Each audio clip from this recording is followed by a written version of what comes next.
Entonces, hermanos, ¿cuál es el próximo capítulo? El misionero se llama Mark Zook. El pueblo o la tribu se llama los Mook. Pero los Mook, ¿qué pasó después de haber aceptado a Cristo? Eso es lo que vamos a ver en el próximo capítulo y eso es lo que viene.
En 1986, una tribu lejana entró a un nuevo entendimiento de la vida.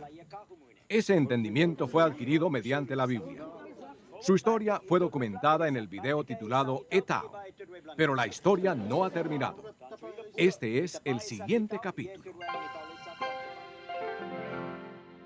Marcos, ha sido un verdadero placer estar contigo y tu familia de nuevo y escuchar lo que está sucediendo en la tribu Mook.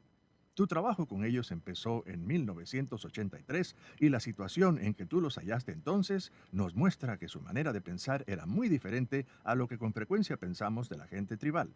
Cuéntanos cómo fue. Me supongo que una de las creencias más comunes acerca de la gente indígena es que ellos viven en una sociedad ideal y que ellos son felices como están en sus creencias. Lo que estás diciendo es algo que yo he comprobado. Eso es lo que piensa la gente. Antes de ver cómo se encuentra la gente Mook hoy día, quisiera que viéramos de nuevo su trasfondo. En el video anterior llamado Itao, describimos su sociedad como originalmente basada en el engaño. En ese video mostramos cómo los hombres se vestían con una máscara representando un antepasado muerto. Y así entonces danzaban. Ilustramos cómo si una mujer daba a conocer que ella sabía que era solo un hombre y no un espíritu, esa mujer recibía la muerte. Bueno, la pregunta ha sido hecha con frecuencia. ¿Sabían las mujeres que era solo un hombre o realmente creían que era un espíritu? Las mujeres sabían que eran tan solo un hombre el que llevaba la máscara. Ellas podían ver los pies de la persona danzando y ver sus cicatrices, sus dedos deformados y cosas por el estilo. Eso les hacía darse cuenta quién era la persona que llevaba la máscara. ¿Y qué pasaba si esa mujer decía que sabía? Bueno, esa mujer tenía que morir. Así me explicaron los hombres. Esa era su costumbre. Otra cosa que los hombres hacían era mandar a las mujeres a preparar mucha comida para el espíritu de la máscara. Ahora, cuando digo mucha comida, quiero decir mucha comida. Yo la he visto. Montones de comida. Esa no es una tarea fácil. La comida tenía que ser excavada, cargada por caminos montañosos y resbalosos, y luego tiene que ser preparada. Entonces los hombres tenían una gran fiesta por las noches en la casa de los hombres. Un lugar exclusivo donde no eran permitidas las mujeres. A veces sobraba tanta comida que la botaban detrás de la casa de los hombres, donde no se les permitía entrar a las mujeres. Las sobras nunca eran dadas a las mujeres porque ellas debían creer que los espíritus se las comían. Las mujeres nunca se quejaban de la injusticia de esa creencia cultural, pues hacerlo significaba la muerte. El miedo sellaba sus labios. Francamente, no era cosa agradable ser mujer. Ese tipo de información inquieta mucho a los que creen que la gente indígena vive en esa sociedad ideal de que tanto se habla. El temor esclavizante no es algo que se asocia con gente feliz. Es cierto, y hablando de temor, no eran solo las mujeres las que vivían controladas por el temor. La sociedad entera se caracterizaba por el temor. En la tribu Moke, como en muchas otras tribus, la hechicería es la cosa más temida. Por ejemplo, no hace mucho escuché la historia de un hombre llamado Camaes. Aparentemente, Camaes era un hombre poderoso que vivía en Dangdag o Asmur. Uno de sus enemigos de una aldea cercana le hizo hechicería. El hechicero captó su espíritu en una lata. Luego llevó la lata a la casa y la calentó en el fuego. Camaes cayó en cama con una fiebre alta. Él sabía que había sido hechizado. Tenía miedo. Tanto que lloró. Finalmente murió. Cualquiera que crea que esa gente es feliz como esta, debe asistir a uno de sus funerales. En nuestra sociedad occidental, la muerte parece cosa artificial. El sepulturero coloca a la persona en un hermoso ataúd y el muerto es embalsamado para dar la impresión de que está durmiendo. Tenemos lindas flores y decimos cosas apropiadas. Hasta tenemos la esperanza de que el muerto vaya al cielo. Tenemos esperanza aún si es una falsa esperanza.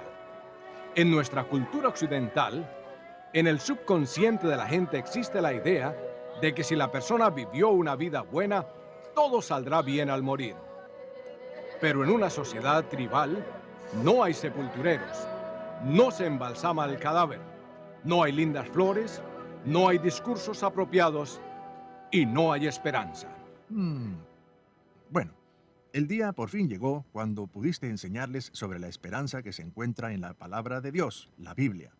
Cuéntanos de nuevo un poco sobre cómo llevaste a cabo la enseñanza. Bien, esta es la parte que me encanta mucho.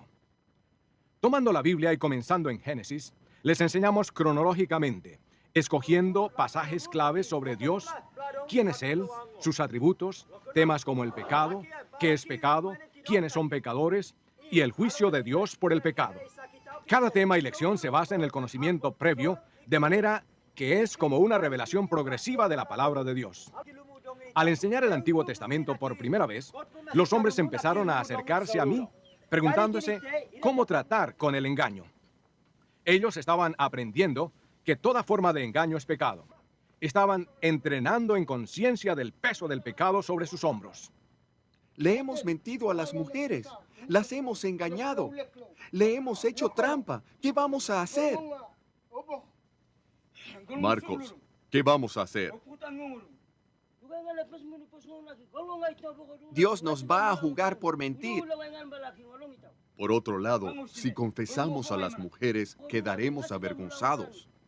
El que un hombre le pidiera perdón a una mujer no era parte de su cultura. Luego de creer en el Señor, los hombres Moke juntaron a las mujeres y les dijeron cómo las habían engañado en cuanto a la máscara. Las mujeres respondieron: Nosotras sabíamos todo el tiempo que era un hombre el que llevaba la máscara. Básicamente, las mujeres estaban jugando el papel que les correspondía en su cultura para sobrevivir. No pienses que no era una cosa seria. Era algo bastante serio. Hay historias en su cultura tradicional de cómo una aldea aniquilaba a otra para revelar el secreto de la máscara a una de las mujeres. Así que a medida que enseñas cronológicamente, por fin llegas a la muerte y resurrección de Cristo. Sí, y es precisamente en ese punto que unimos el Antiguo y el Nuevo Testamento. Fue ese el momento en que la gente se dio cuenta que los sacrificios de corderos del Antiguo Testamento eran tan solo ejemplos de lo que Cristo hizo en la cruz. Hay una escena favorita del video Y Tao que tantas personas me han mencionado. Veámosla.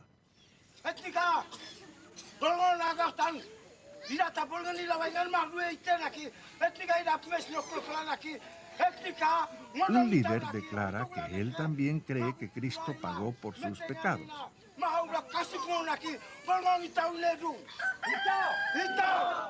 Y Tao, que significa es bueno, es verdad, es muy cierto.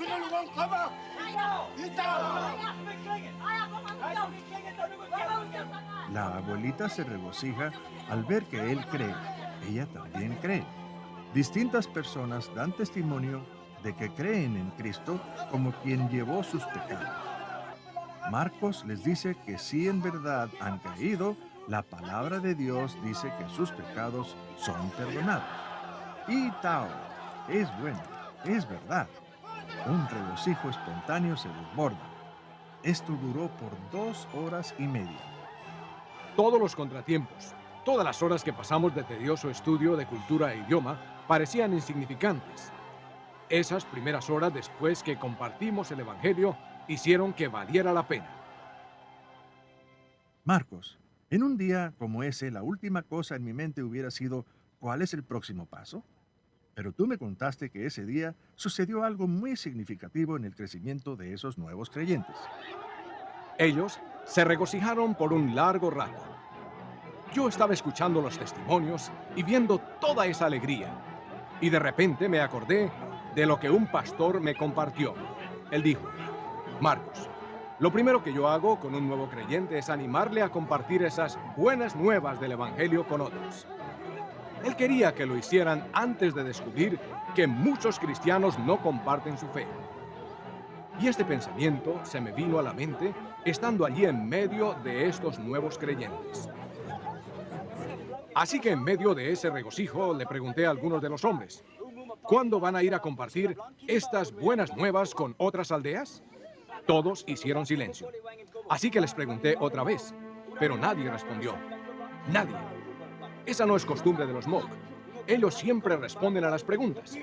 De manera que les pregunté qué estaban pensando. Bueno, uno de ellos, llamado Mendo, dijo, muy bien, iremos, pero no tenemos la menor idea de cómo hacerlo. Y todos dijeron, sí, iremos, muy entusiasmados. Entonces dije, eso es todo lo que quería saber. Yo les mostraré cómo hacerlo. Era tan refrescante estar con estos nuevos creyentes. Su fe era tan sencilla.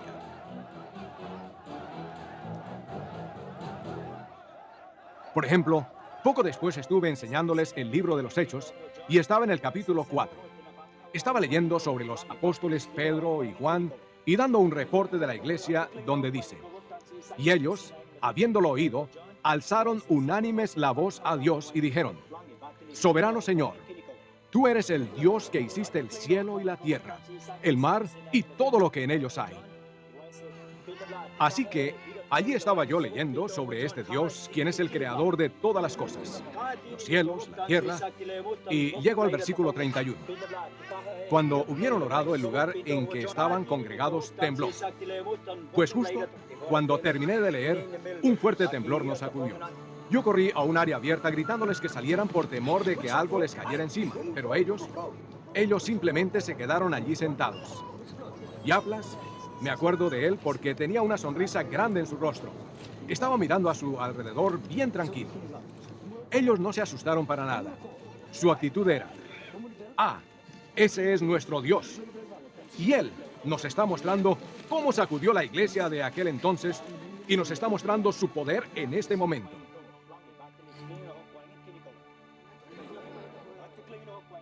Con la nueva honestidad que existía entre la gente, muchas relaciones que el engaño antiguo había mantenido rotas, ahora podían ser reparadas. Los esposos comenzaron a mostrar más amor y preocupación por sus esposas. Dejaron de engañarlas, y el abuso físico de las esposas se convirtió en algo del pasado. Antes los hombres pasaban mucho tiempo en la casa de los hombres, con frecuencia metiéndose en problemas. Ahora comenzaron a pasar más tiempo con sus esposas. Comenzaron a ser más responsables con sus hijos. Estas eran cosas buenas, grandes cambios. Y por supuesto, hablaron de llevar este buen mensaje a las otras aldeas. Durante la primera semana después que creyeron, 3 hombres llegaron de una aldea vecina y nos pidieron que fuéramos a enseñarles.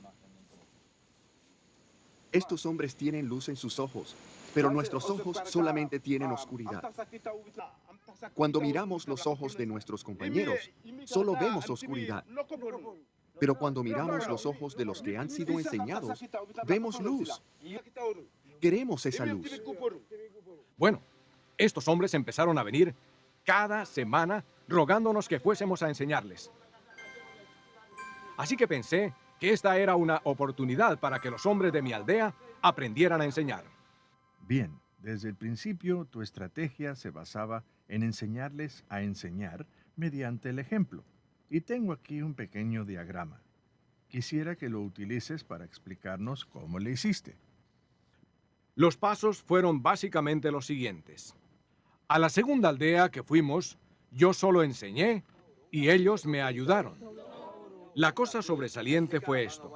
Los nuevos creyentes vieron que yo enseñaba en la misma manera que ellos fueron enseñados.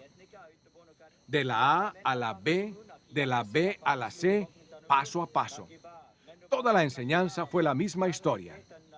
Eso animó a los creyentes de la primera aldea, así que comencé a pedirle a algunos de ellos que me ayudaran con la enseñanza. Tenían mucho miedo al comienzo, pero lo hicieron muy bien y con el tiempo adquirieron confianza. Por la noche se sentaban en las casas a escuchar la enseñanza por cassette, repasando las historias enseñadas hasta ese punto. Eso fue una gran ayuda. En la tercera aldea en que enseñamos, ellos dieron toda la enseñanza y yo les ayudé.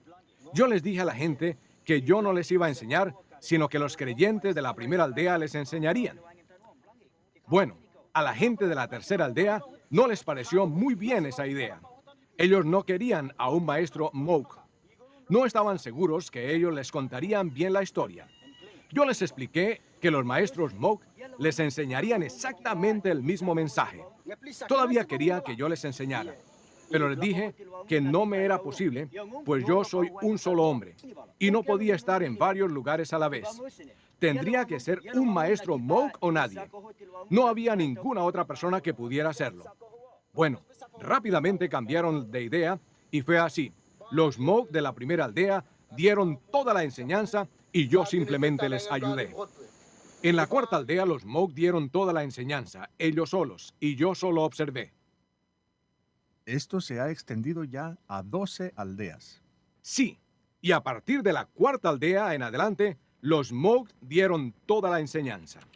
Una de las claves principales para el éxito de la multiplicación de la enseñanza ha sido nuestro programa de alfabetización. Mi esposa Gloria lo desarrolló. El hambre por la palabra de Dios puede ser muy grande, pero si no hay hombres y mujeres que puedan leer la Biblia, entonces no habrán maestros adiestrados y eso significa que hay un problema. Tan pronto como yo he podido traducir el material, lo he impreso en impresoras láser y hemos hecho fotocopias. Mi hija Nicole con frecuencia nos ha ayudado con este trabajo y lo hemos entregado a la gente. Hay mucha más motivación para aprender a leer cuando la persona tiene una variedad de material para leer. A medida que hemos alfabetizado a más personas, les hemos animado a escribir sus propias historias tribales en su idioma. Y las hemos puesto al alcance de ellos también. En total usamos cerca de 8,000 hojas de papel al mes. Cuando estos maestros fueron a las varias aldeas, no les fue fácil. A veces pensamos que es más fácil para los maestros indígenas, misioneros indígenas, dejar sus casas, pero no es así. Ellos tienen sus propios terrenos, sus propios huertos, sus lugares favoritos para cazar y pescar, sus familias y amigos. Muchas veces, los lugares a donde van son extraños para ellos. Ellos viven entre gente con quienes se peleaban y se hechizaban en el pasado. Ellos van a lugares lejos de la ayuda médica que nosotros les proveemos. Para ellos, es un sacrificio que requiere una verdadera entrega. Me acuerdo de Tawal, uno de nuestros maestros. Él me dijo, ¿sabes? Yo no tengo que ir. Podría quedarme aquí, pero siento que Dios quiere que yo vaya. Y eso es suficiente para mí. Tenemos 15 maestros entrenados en alfabetización y 42 maestros bíblicos. Ellos enseñan a 12 aldeas en total. Bien, hemos escogido una de estas aldeas y hemos tomado escenas que tú filmaste poniendo breves porciones en este video. Retornaremos la historia al último día de la enseñanza con la dramatización de la vida de Jesús por parte de los maestros. Hay algunos creyentes entre la multitud que han venido para este día, pero la mayoría de los presentes no son creyentes. Este es Jesús siendo traído a Pilato. Estaban dramatizando las acusaciones contra Jesús. Estaban diciendo que este es un hombre malo, es culpable. Pilato pregunta, ¿qué hizo este hombre? No está convencido todavía de que sus acusaciones son verdaderas. Y ellos le decían a Pilato, ¿de quién eres amigo? ¿Eres amigo de este hombre o eres amigo de César? ¿Quieres ser amigo de un hombre malo? Están golpeando y azotando a Jesús. No lo hacen fuertemente para causarle dolor, pero debido a la intensidad, todos entienden que Jesús fue azotado rigurosamente. Todos los actores de esta historia vienen de aldeas que han sido evangelizadas previamente. Ellos son creyentes claves, hombres dedicados al Señor. Ellos clavan los clavos junto a los pies y entre los dedos de las manos. Usan la tinta de una planta mezclada con agua para asemejar la sangre. Parece muy real. Aquí están dramatizando cómo los soldados y la gente se burlaba de Cristo. Tú que estás en la cruz, tú ayudaste a otros. ¿Por qué no te ayudas a ti mismo? Vamos, desciende de esa cruz si eres tan poderoso. Eres un mentiroso, un engañador. Eres tan solo una farsa. La gente me ha dicho que cuando ven a los burladores les molesta mucho. Están insultando a Dios mismo. Ahora Jesús está muerto y los soldados traspasan su costado con una lanza. Tenemos una bolsa llena de tinta roja que simboliza la sangre derramada. Para muchos, cuando ven la sangre derramada, hacen la conexión con los sacrificios de corderos en el Antiguo Testamento. Un hombre me contó que cuando vio la sangre pensó, Jesús es el verdadero cordero. Lo sabía, lo sabía. Aquí están bajando a Jesús de la cruz y lo ponen en el sepulcro. Durante el drama, uno de los maestros le explica en detalle a la audiencia lo que está pasando. Es importante que entiendan cada parte del drama. La puerta hecha de corteza de árbol simboliza la piedra que fue rodada. Allí ven el sepulcro vacío. Esto es maravilloso, Marcos. Y por supuesto, puedes enfatizar que Jesús realmente vive. Al final tenemos a Jesús dando la gran comisión, diciéndonos que debemos ir a todo el mundo y predicar estas buenas noticias a todos. Aquí vemos al maestro muy animado. Su nombre es Tawal. Está conmovido que se le hace difícil continuar. Él está volviendo al Antiguo Testamento, mostrándoles cómo esos relatos revelan la razón por la cual Cristo vino. Él comienza en Génesis y va por todo el Antiguo Testamento, enfatizando el principio que hallamos en Levítico 17:11. Porque la vida de la carne en la sangre está, y yo os la he dado para hacer expiación sobre el altar por vuestras almas, y la misma sangre hará expiación de la persona. Y en Hebreos 9:22, sin derramamiento de sangre no se hace remisión o perdón de pecados. Está enseñando sobre Abraham e Isaac y cómo un carnero fue ofrecido en lugar de Isaac. Esto comunica claramente la idea de que somos pecadores bajo el juicio de Dios, mereciendo el castigo, y que Jesús derramó su sangre para pagar por nuestros pecados en nuestro lugar. Ahora la gente empieza a entender y se pone de pie para testificar que creen que Jesús murió en su lugar por sus pecados. Están poniéndose de pie por todas partes, hombres, mujeres y niños. Los maestros les hacen preguntas para saber si realmente entienden. Marcos, traduce lo que están diciendo. Sí, cómo no. Hoy escuché la verdad. Yo creo en la muerte y la sangre como pago en sustitución por mis pecados. Jesús ha tomado mi lugar y mi pecado es perdonado. El maestro le pregunta, si te mueres, ¿qué pasaría contigo? Él dice, iría al cielo. El maestro le pregunta, ¿por qué dices eso? El hombre responde, porque yo verdaderamente creo. La muerte y la sangre de Cristo han tomado mi lugar por mis pecados. Todos los testimonios son similares, pero el maestro hace sus preguntas de acuerdo a la persona. Si una persona se creía muy justa en el pasado, entonces los maestros tratan de discernir si está confiando en alguna obra para ser salvo. Esa es su propia idea. Algunos niños han entendido bien la enseñanza. Son muy inteligentes. Hasta los maestros Moe quedaron asombrados. Ellos decían, ¿qué cosa? Algunos de los niños saben muy bien las respuestas. Aun cuando algunas preguntas les son difíciles a los adultos, estos pequeños salen rápido con la respuesta correcta.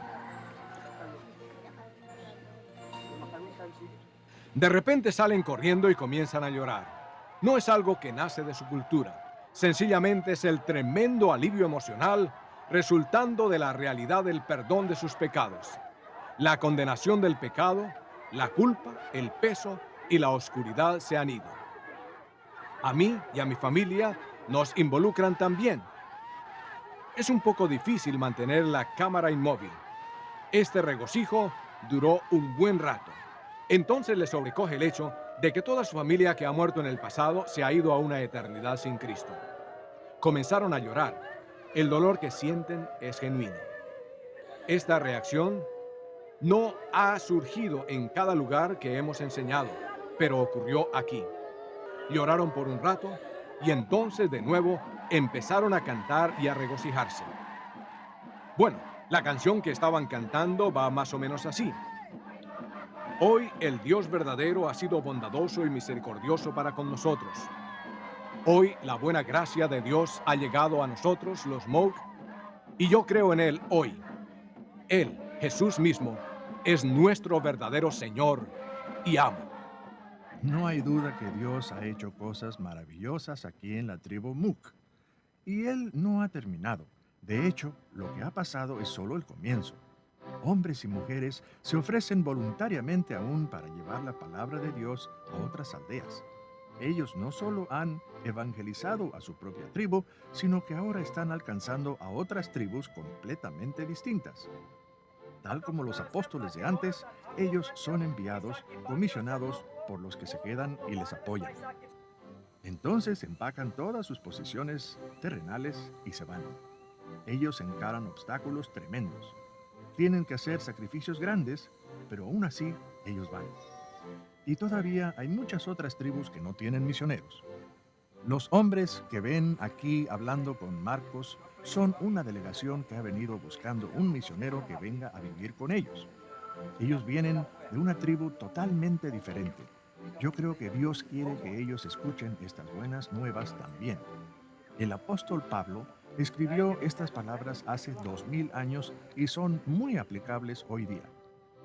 Y de esta manera me esforcé a predicar el Evangelio, no donde Cristo ya hubiese sido nombrado, para no edificar sobre fundamento ajeno, sino como está escrito: aquellos a quienes nunca les fue anunciado acerca de Él, verán, y los que nunca han oído de Él, entenderán.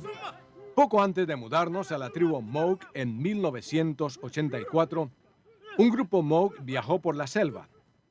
Fueron a uno de nuestros misioneros y le dijeron: queremos que vaya un misionero a vivir con nosotros. Hablaban en serio. Habían traído dinero, 20 quinas, y los Moog dijeron: oigan, queremos comprar un misionero. Hoy día los Moog ni pensarían en comprar lo que por fin tienen. Ellos ahora saben que el mensaje de la Biblia se trata de una salvación gratuita provista por la muerte de Cristo en la cruz y su resurrección de entre los muertos. Esta es una oferta tal que no pueden evitar contarla a otros. Marcos nunca le enseñó a los Moog esta canción. Él no sabe dónde la aprendieron.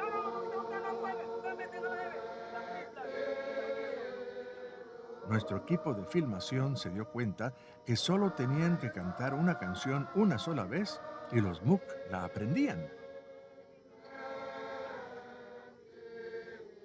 A esta melodía en particular, ellos le pusieron su propia letra para glorificar a Dios. Nuestro equipo de filmación no podía ser totalmente objetivo en su trabajo. El simplemente estar entre esa gente le impresiona a uno. Estuve parado atrás en una de las reuniones cuando uno del equipo de filmación señaló a un muchacho de más o menos 10 años. Este muchacho estaba tomando apuntes de la lección bíblica. Lo hacía con mucho cuidado. Y pensé que no recuerdo haber visto a los niños de nuestras iglesias occidentales tomar apuntes así. También el último día de filmación vino un viejito llamado Lapide. Este hombre estaba tan enfermo que ni él mismo pensaba que viviría lo suficiente para escuchar la enseñanza la primera vez, pero sí vivió y llegó a ser creyente. Luego que los maestros Moog empezaron a ir a las otras aldeas, él pidió si podía ir con ellos para enseñar a la gente mayor, asegurándose de que entendían cada lección. Y así lo hizo, subiendo montañas, cruzando ríos, yendo de aldea en aldea para ayudar a enseñar a la gente anciana. Fíjese bien en su rostro. La próxima vez que lo vea será en el cielo. Pocas semanas después que tomamos estas imágenes, Lapide murió. Yo creo que si la fuerza de una iglesia ha de ser juzgada en base a los jóvenes y los ancianos que la componen, entonces mi conclusión es que nosotros debemos ser los alumnos y los creyentes Moog, nuestros maestros.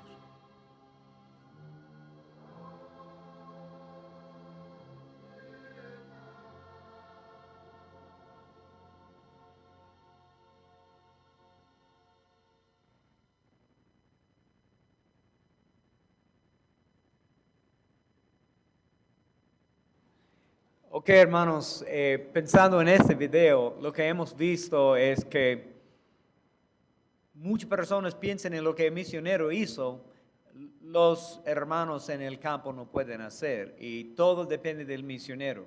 Pero en este video es obvio que él puede proveer una manera que ellos mismos pueden repetir.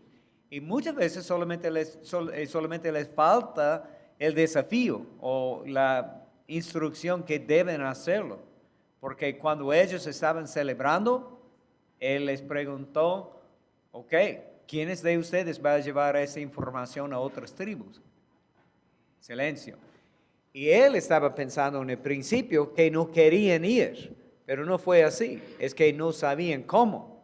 Entonces, como les dije, la manera de hacerlo en nuestro ministerio es modelar lo que ellos deben hacer, ayudarles, permitir que ellos nos ayuden a nosotros y nosotros podemos ayudarles a ellos. Y cuando ellos empiecen, podemos observar. Y después de tener confianza que ellos sí pueden hacerlo, podemos enviar a las personas y hacer enlaces y nexos, conexiones, relaciones con otras personas para que el grupo de pastores pueden hacer como equipo lo que ellos hicieron. Y hermanos, este proceso de entender el mundo de oralidad y compartir historias cronológicamente es lo que vamos a considerar mañana por la mañana. Y al considerar estos aspectos del mundo de oralidad, cómo piensen y cómo podemos evangelizar, discipular y capacitar a los líderes entre personas así, vamos a ver otro video. Y el otro video es como otro misionero en la misma isla compartió el evangelio, pero con otra experiencia y otra realidad, porque son muchos grupos étnicos en esta isla, Papúa Nueva Guinea.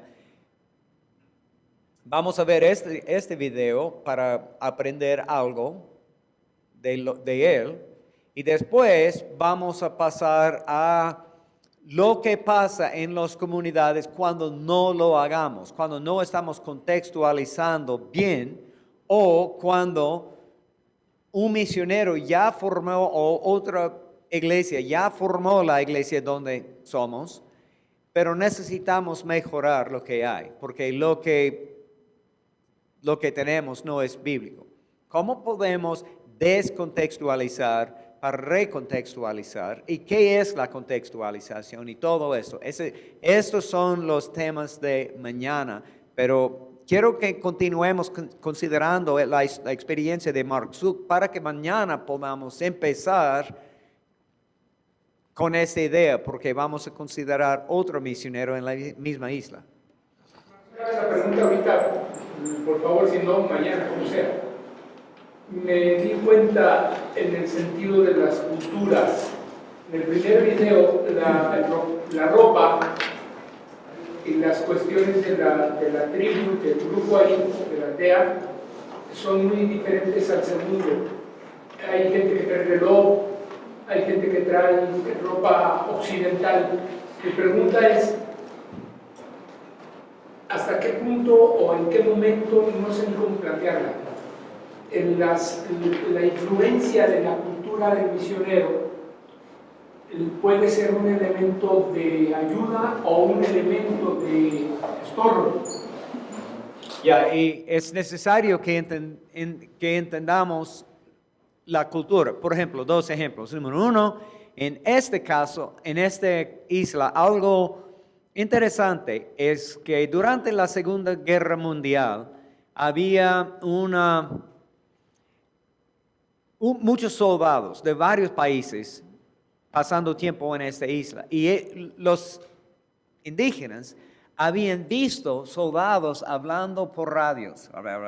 Y mañana llegue un avión, como paracaidistas, ellos estaban tirando comida, armas, radios, sea, lo que necesitaban. Los soldados estaban diciendo por radio, necesitamos X cosa, y los aviones pasaron con cargo. Y esa palabra cargo es significante porque muchas de esas religiones en el mundo hoy en día, en las partes de la isla donde estaban soldados, ellos tienen religiones que se llaman sectas de cargo. Y ellos oran a Dios, a Dios de su mente, su propia invención, que Él les envía cargo. Ellos quieren tener riquezas y todo esto. Y ellos siempre están pensando en ropa, en radios y en todo del mundo moderno. Pero ellos piensan que eso es lo que Dios ofrece, porque ellos pensaban que los soldados estaban orando a la máquina y la máquina envió aviones con todo este cargo. Y ellos han desarrollado su propia religión. Pero alrededor de esta isla hay muchos puertos. Y ahí se ve productos que vienen de todo el mundo y que se va a todo el mundo. Y entonces la isla tiene acceso a muchas cosas así. Entonces no podemos evitar esa realidad. Pero en cuanto a cuando no debemos hacerlo, hay una historia muy famosa en antropología. No fue misioneros, sino antropólogos que estaban estudiando una tribu en la selva, pero para obtener la información necesaria para escribir su tesis, fue 2 hombres, ellos se fueron para pasar tiempo en la tribu hasta que tuvieran información suficiente para escribir su tesis. Y ellos tenían una cantidad de hachas de hierro, porque ellos habían visto en ese grupo hachas de piedra entre ellos. Y eso es lo que ellos utilizaban para cortar madera, leña, un árbol, y etcétera. Esta fue la única herramienta que tenían. Entonces, ellos trajeron cartones llenos de hachas de hierro. Y ellos publicaron: mañana tendremos una mesa, vamos a sentarnos ahí en la plaza de la aldea, y ustedes pueden venir, todos los hombres, necesitamos información de ustedes, y vamos a hacer un intercambio. Ustedes nos dan información que estamos preguntándoles, y como intercambio vamos a entregarte gratuitamente un hacha de hierro. De acuerdo, perfecto. Entonces todo el mundo estaba ahí en una cola, esperando su turno para sentarse y compartir sus historias, compartir las preguntas que tenían, etc. Y se fue con su propia hacha de hierro. Pero después de hablar y entrevistar todos los hombres, tenían todavía un tiempo antes de regresar a su país y tenían una cantidad de hachas de hierro. Entonces les dijeron a las mujeres: si ustedes quieren tener su propia hacha de hierro, también podemos hablar con ustedes. Ellos llegaron para hacer lo mismo. Ellos se fueron con su propia hacha de hierro. Después, bueno, jóvenes, si quieren tener un hacha de hierro también, entonces todo el mundo que quiere compartir información recibió su hacha de hierro. Los antropólogos recibieron toda la información necesaria, regresó a su país, escribieron sus tesis, y después de unos años tomaron la decisión de regresar al país para visitar la tribu, para averiguar cómo son la gente que hemos estudiado. Y al entrar, ellos encontraron hombres borrachos, vagabundos. Ellos encontraron mujeres encargadas de la casa, durmiéndose con muchos hombres, los jóvenes rebeldes, y la sociedad fue destruida, 100%. Fue un caos, pero caos de depravidad, depravación y mucho pecado, familias destruidas. Y al estudiar qué pasó, al fin se dieron cuenta de que solamente un hombre responsable tenía permiso para tener una hacha. Este es el símbolo de mi autoridad, mi hacha. Y ellos estaban regalando hachas de hierro a cualquier persona. Y las mujeres estaban diciendo: yo no te necesito, tengo mi propia hacha. Y los jóvenes también estaban en rebelión diciendo: no necesitamos a nuestros padres, no necesitamos obedecer lo que nos dicen. Yo tengo un hacha de hierro, porque este fue el símbolo de independencia, de autoridad, de responsabilidad y de poder.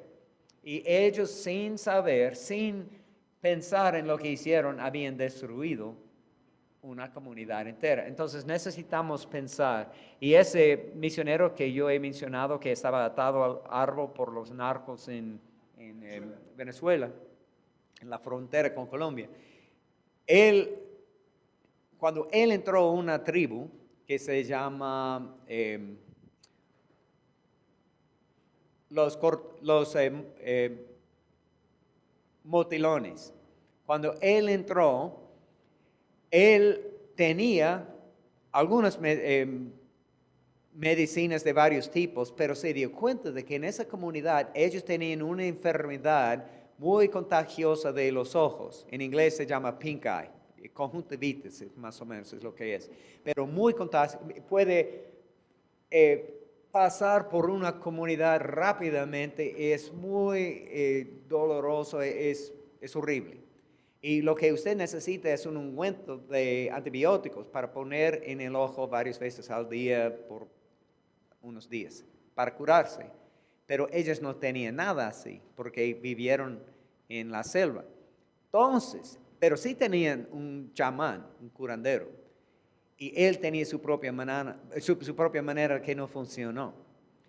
Entonces, Bruce Olson tenía la oportunidad de robar el poder del chamán, pero sabiamente no lo hizo. Él hizo una amistad con el chamán y le dio la medicina. Y le dijo, me imagino que usted tiene su propia manera, pero si quiere probar esta medicina, es suyo. Y entonces el chamán mismo fue la persona para utilizar la medicina y funcionó. Y él tenía el respeto de todos, pero también Bruce Olson tenía un amigo con el chamán. Y él estaba compartiendo el evangelio con él. No tenía un enemigo y él estaba comprando más tiempo en la comunidad. Y él fue un éxito y sigue en la comunidad. Él ha estado en la selva por décadas y es viejito en esos días, pero él sigue con ese mismo grupo. Y ellos ya tienen una universidad, tienen abogados, tienen una ciudad, pero ellos mismos han desarrollado su propia comunidad y él les ha ayudado por los años. Pero esa es una manera, un ejemplo nomás de cómo podemos introducir nuevas cosas en una manera buena o en una manera horrible que debemos evitar. Yo solo quería comentar lo que está diciendo el niño, es que la cultura es cambiante. Conforme pasa el tiempo va cambiando y en las interrelaciones que tenemos con otras formas de expresarse, pues vamos siendo adaptados y por eso cambia la moda, por eso cambia aún la medicina y cosas de esto. Entonces, seguramente en esa relación entre el misionero y la gente, pues ambos son influenciados uno por el otro, de manera que pues yo puedo imitar la camisa de él, su reloj, a la vez que él está imitando o está aprendiendo el lenguaje. Así es un intercambio de lenguaje, de cultura, de tecnología de cierto tipo. Eso es lo que pasa, pero hermanos, ellos van a cambiar. No podemos evitar la verdad que las culturas van a cambiar. Y muchas veces los antropólogos, sociólogos del mundo están acusándonos como misioneros diciendo, oh, ustedes están cambiando culturas. Admito, claro, cambiamos culturas, pero solamente la parte pecaminosa. Eso es lo que quiero cambiar. Pero en cuanto a Coca-Cola, alcohol, prostitutas y etcétera, eso es lo que los petroleros traen y va a venir también. Y estamos ayudando a la cultura para que pueda defenderse. Hasta el punto que en Ecuador, en la selva, entra un grupo que se llama los Cofanis. Los Cofanis es un grupo indígena, uno de los grupos antiguos en Ecuador, pero su jefe es gringo. Él creció entre ellos como hijo de misioneros, traductores de la Biblia. Él se fue a los Estados Unidos para estudiar en universidad como sus padres querían que hiciera, pero él regresó para vivir entre los Cofanis porque en su corazón, como ya hemos tratado de los hijos de misioneros, él es Cofán. Se casó con una mujer, él habla Cofán, español e inglés perfectamente. Se casó con una mujer de ahí, tiene hijos cofanes, vive como si fuera cofán. Y cuando ellos necesitaban un nuevo jefe, ellos escogieron a él.